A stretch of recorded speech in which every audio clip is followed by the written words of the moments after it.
I fingered the scar at my throat as I drove for the final time past illuminated Twin Lions and into Patriot's Landing.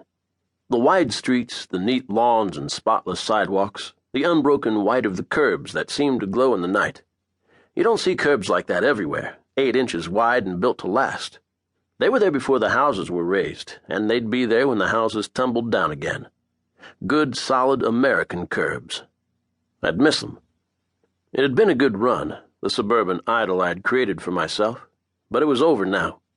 I could accept that. All along I knew it was a temporary thing. It was my destiny to live my life in phases, with hard curbs between them.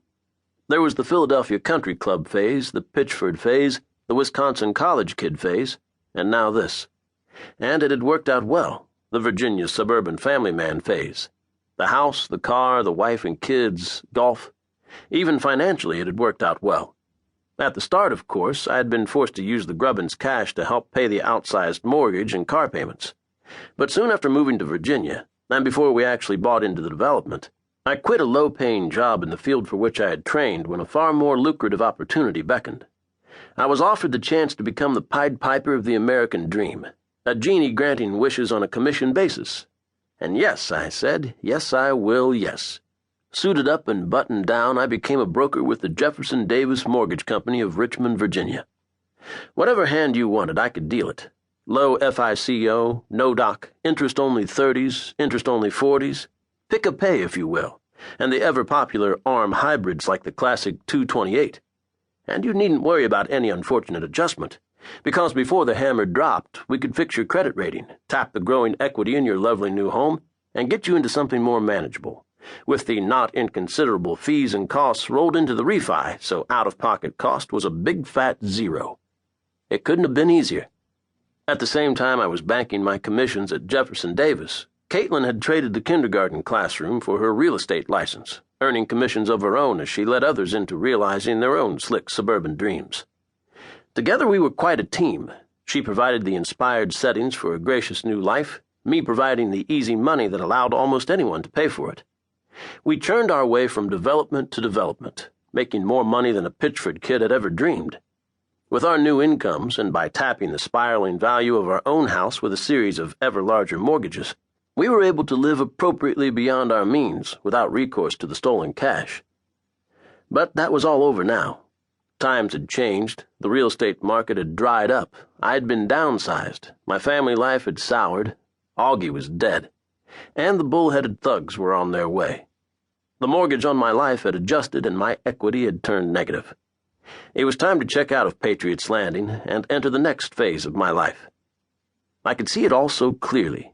The mellow expat existence, moseying through the Caribbean with Harry, sailing from sunset to sunset, drinking rum, grooving to the island beat, combing through the island women, dark-skinned natives, young working women on vacation, wealthy divorcees looking for a second chance, or a third. Margaritaville, baby. All I needed was to hold on for another 12 hours, and I was on my way. As I drove through the development, I couldn't help but notice the for sale signs sprinkled among the lovely lawns bordered by those solid curbs. Not as conspicuous a presence as in Augie's development, but there nonetheless. I had brokered the mortgages for many of those houses. I knew the stories behind those signs. Layoffs, depleted savings, 401ks in the crapper, maxed out credit lines and negative equity in homes that were sold as the most secure of investments. Far too well I understood the emotions those signs represented, the pain and anguish, the embarrassment, the uncertainty and fear, the outright sense of failure.